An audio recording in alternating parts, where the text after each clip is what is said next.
bachcho, how are you? I hope you all are good, bachcho. You are awesome. Very well. So today we are going to start our new chapter, which name is A Face in the Dark. Yes, let's begin with warm-up, students. Have you ever been scared of a face in the dark or a shadow of a man or woman who was nowhere nearby? Can looking at the face of a boy at night frighten someone? Can it make someone cry and run away? Let's read the story and find out why a teacher experienced this. Yes, so क्या कभी आपने बेटा आप किसी को face को देखकर dark में डरे हो? किसी की शैडो देख ली हो आपने, कोई ऐसा डार्क देख लिया हो, डार्क में किसी का फेस देखा हो तो आप डर गए हो, किसी मैन का, वुमेन का, किसी का भी हो सकता है ना, आपने आसपास देख लेते हो तो आप जब देखते हो ओके तो आप क्या कर सकते हो उस टाइम पर? नाइट में अगर आप डर जाते हो किसी को देखकर तो आप करोगे क्या क्या कर सकते हो? और अगर can it make someone cry and run away, क्या वो क्या कर सकता है? किसी को रुला सकता है, वहाँ से भागने पे मजबूर कर सकता है, क्या वो वहाँ से भाग सकता है? तो उसी पर बेस ये स्टोरी है बेटा, जिसमें एक टीचर के एक्सपीरियंस को बताया गया है कि कैसे वो सब चीज़ों को मैनेज करता है। और यहाँ पर स्टोरी के अंदर देखते हैं बच्चे क्या बताया गया है। Let one night Mr. Oliver, an Anglo-Indian teacher, was returning to his school. The school was on the outskirts of the hill station of Shimla. यहाँ पर बच्चे जो स्टोरी स्टार्ट हो रही है वो है नाइट मिस्टर ऑलिवर, ठीक है, वन नाइट मिस्टर ऑलिवर से रिलेटेड। तो मिस्टर ऑलिवर जो थे, एक बार बहुत रात हो गई थी तो वो थे एंग्लो इंडियन टीचर, वो स्कूल से घर आ रहे थे, मतलब स्कूल से कहीं पर आ रहे थे, was returning to his school. अब वहाँ पर स्कूल जो था बेटा वो थोड़ा आउटस्कर्ट एरिया में था of the hill station of Shimla, बाहर की तरफ आप बोल सकते हो, थोड़ा सा बाहर की तरफ आउटस्कर्ट एरिया में था। द शिमला बाजार with its cinemas and restaurants was about the 3 miles from the school and Mr. Oliver, a bachelor, usually strolled into the town in the evening, returning after dark. He would then take a shortcut through the pine forest. तो शिमला बाजार लगा होता है बेटा, क्योंकि शिमला की बात दिखा रखे ना, तो शिमला बाजार लगा हुआ था, वहाँ पर सिनेमा, रेस्टोरेंट, सब चीज़ें was about 3 miles from the school, school से 3 miles पर दूरी पर थी। और मिस्टर ऑलिवर जो बैचलर थे, ठीक है, तो वो वहाँ से स्ट्रोलिंग करते हुए, घूमते हुए, वॉन्डरिंग करते हुए टाउन में आ रहे थे। और ये इवनिंग का टाइम हो गया था, धीरे धीरे जैसे वो वापस आने लगे तो रात हो गई, डार्क हो गया। देन उन्होंने लिया shortcut through the pine forest से। When there was a strong wind, the pine trees was assailed. Array sounds that kept most people to the main road. Mr. Oliver was not a nervous or imaginative man. He carried a torch and its gleam. The batteries were running down, moved fitfully down the narrow forest path. When its flickering light fell on the figure of a boy who was sitting alone on a rock, Mr. Oliver stopped. Boys were not supposed to be out after dark. So, जैसे जैसे वो वापस आ रहे थे बेटा, एक strong wind, तेज हवाएं चल रही थी, जो पाइन ट्रीज थे वर मैड, और वो मतलब कहते हैं ना लहराना, बहुत ज़्यादा हवा में लहरा रहे थे, वहाँ से वो निकल रहे हैं, गुजर रहे हैं। ऑलिवर काफ़ी क्या थे बेटा, लेकिन उनको ना कोई ऐसा नहीं था कि बहुत डर लग रहा है कि मैं कहाँ से जा रहा हूँ, पाइन फॉरेस्ट के अंदर से जा रहा हूँ।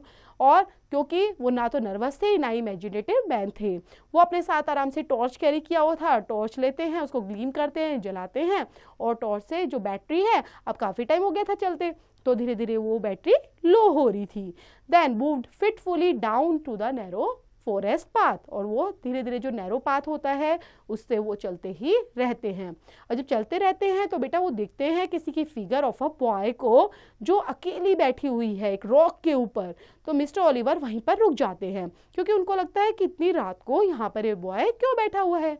What are you doing here, boy? asked Mr. Oliver sharply. He moved closer so that he could recognize the miscreant. But even as he approached the boy, Mr. Oliver senses that something was wrong.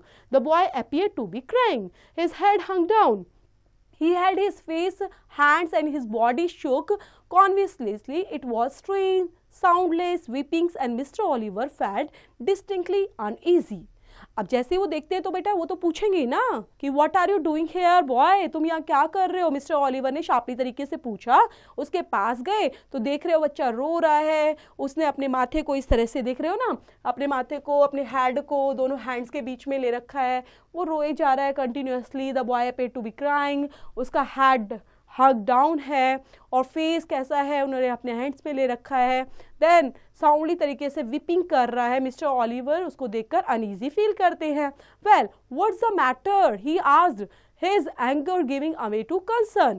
What are you crying for? The boy would not answer or look up. The body continued to be rocked with silent sobbing. Come on, boy, you shouldn't be out here at this hour. Tell me the trouble. Look up. The boy looked up. He took his hand from his face and looked up at his teacher. The light from Mr. Oliver's torch fell on the boy's face. If you could call in it a face. अब जैसे ही बेटा वो sobbing करता है, बच्चा काफ़ी sobbing कर रहा है, रो रहा था, ठीक है, और वो कंटिन्यूसली रोता ही जा रहा था। तो बॉय, जैसे टीचर हैं वो बोलते हैं कि बॉय तुम क्यों रो रहे, इतना क्या रो रहे हो, अपना फेस तो दिखाओ, अपना फेस ऊपर तो करो। तो जैसे ही वो बच्चा ऊपर फेस करता है तो मिस्टर ओलिवर अपनी टॉर्च से फेस देखने लग जाते हैं बच्चे का। Then if you could call it's a face, it had no eyes, ears, nose और mouth, it was just a round smooth head with a school cap on top of it, and that's where the story should end. But for Mr. Oliver it did not end here. अब जैसे उसने अपना मुंह ऊपर उठाया बेटा तो उसके ना तो आईज थी, ना ईयर, ना नोज, ना माउथ, सिर्फ फ्लैट एक स्मूथ हेड जैसे ही था होता है ना, वैसा उसने देखा और कैप पहनी हुई थी उसने। Then where the story should end, अब देखते हैं स्टोरी कहाँ पर एंड होनी चाहिए। It did not end here. The torch fell from his trembling hand. He turned and stumbled down the path, running blindly through the trees and calling for help. He was still running towards the school building when he saw a lantern swinging in the middle of the path. Mr. Oliver smiled up at the watchman, gasping for breath. What is it, Sahib? Asked the watchman. Has there been an accident? Why are you running? अब क्या करते हैं बेटा, जैसे उसका face देखते हैं mister Oliver तो वो सीधा अपनी टॉर्च को वहीं पर फेंक कर और through the trees and calling for help blindly तरीके से भागे ही जा रहे हैं। और कहाँ तक चले जाते हैं, स्कूल बिल्डिंग तक पहुँच जाते हैं। स्कूल बिल्डिंग पर पहुँचते हैं तो उनकी सांसें फूली हुई थी। तो वहाँ पर जो वॉचमैन होता है उनसे पूछता है क्या हुआ, वो ठीक है सर क्या बात है, क्या हुआ, has there been an accident, Why are you running? आप क्यों भाग रहे हो? I saw something horrible. A boy weeping in the forest and he had no face. No face Sahib? No eyes, nose, mouth, nothing. तो बोलता है कि मैंने ना देखा है, कुछ हॉरिबल देखा है, कुछ भयानक देखा है। वो फॉरेस्ट के अंदर देखा है, एक बॉय रो रहा था, उसका फेस बिल्कुल अलग था, उसके आईज नहीं, नोज नहीं, माउथ नहीं, कुछ नहीं था उसके फेस पे। Do you mean it was like this sahib? As the watchman had raised the lamp to his own face. The watchman had no eyes, no ears, no features at all, not even an eyebrow, and that's when the wind blew the lamp out. अब क्या हुआ बेटा, जैसे वो watchman था ना तो watchman को सारी चीज़ बताता है। तो वॉचमैन ने क्या किया, अपनी लालटेन जो होती है उसने जैसे पकड़ी हुई है ना बेटा, लैंटर्न जो है वो अपने हाथ में पकड़ा हुआ है, अपने फेस के पास लेकर जाता है। क्या उसका फेस ऐसा था साहिब? वो देख के, और उसकी तो आईब्रो भी नहीं थी, ठीक है, जो वॉचमैन बताया ना बेटा, ना तो उसके आईज, नोज, माउथ कुछ नहीं था, इवन उसकी आईब्रो भी नहीं थी। और जैसे उसने अपने फेस किया तो देखकर अब देख लो मिस्टर ओलिवर का क्या होने वाला है। तो ये प्यारा से जो स्टोरी है बेटा ये लिखी गई है रस्किन बॉन्ड के थ्रू। तो इसको पढ़ना है, रीड आउट करना अच्छे से, और इसकी एक्सरसाइज को करना नहीं भूलना बेटा। Do it yourself.